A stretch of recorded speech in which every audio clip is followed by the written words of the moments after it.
आगे बढ़ेंगे, मजीद आपको बताएंगे मुहर्रम उल हराम की सिक्योरिटी के हवाले से, जहां सिक्योरिटी के पेश नज़र पंजाब भर में दफ़ा 144 नाफिज कर दी गई है, जबकि 7 से 10 मुहर्रम तक पंजाब में डबल सवारी पर पाबंदी होगी। बुजुर्ग शहरियों, खवातीन और फोर्सेस पर डबल सवारी की पाबंदी का इत्तलाक नहीं होगा। बगैर इजाज़त अवामी मकामात पर हथियार और आतिश गीर मवाद की नुमाइश पर पाबंदी होगी। इस हवाले से मजीद तफसीलात जान लेते हैं हमारे नुमाइंदे लाहौर से राना शहजाद से। राना शहजाद, बताइएगा, मुहर्रम उल हराम में सिक्योरिटी के पेश नज़र पंजाब भर में दफ़ा 144 नाफिज की गई है, क्या तफसीलात हैं आपके पास?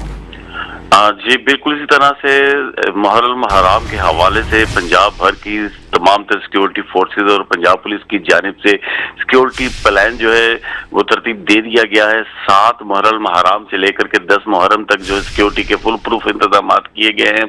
तमाम इबादत गाहों के अलावा तमाम जो मराकिज है वहाँ पे मजालिस के अतराफ में जो है वो बैरियर भी लगाए जाएंगे, खारदार तारें भी लगाई जाएंगे और पुलिस की भारी नफरी को तैनात किया जाएगा। वाक थ्रो गेट का इस्तेमाल किया जाएगा। वाक थ्रो गेट के इस्तेमाल के बाद ही मजालिस के अंदर दाखिले की इजाज़त होगी। इसके अलावा 10,000 से ज़ायद पुलिस एहलकार मुहर्रम हराम की ड्यूटी सर अंजाम देंगे। अगर बात करें दफ़ा 144 की, तो 7 मुहर्रम से 10 मुहर्रम तक दफ़ा 144 की नाफिज की गई है और किसी भी नाखुशगवार हालात से निपटने के लिए तमाम मजालिस और इमाम बारगाह के करीबी जो इमारतें हैं वहाँ पे सरायपर भी तैनात किए गए हैं। डॉल्फिन फोर्स, पीरू फोर्स, एलीट फोर्स और पंजाब भर की तमाम तर दीगर जो फोर्सेज हैं वो अपनी ड्यूटी सर अंजाम देंगे।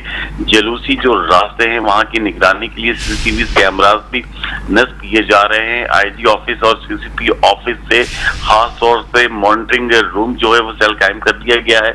तमाम रास्तों की जो है कैमरों की मदद से जो मॉनिटरिंग की जाएगी।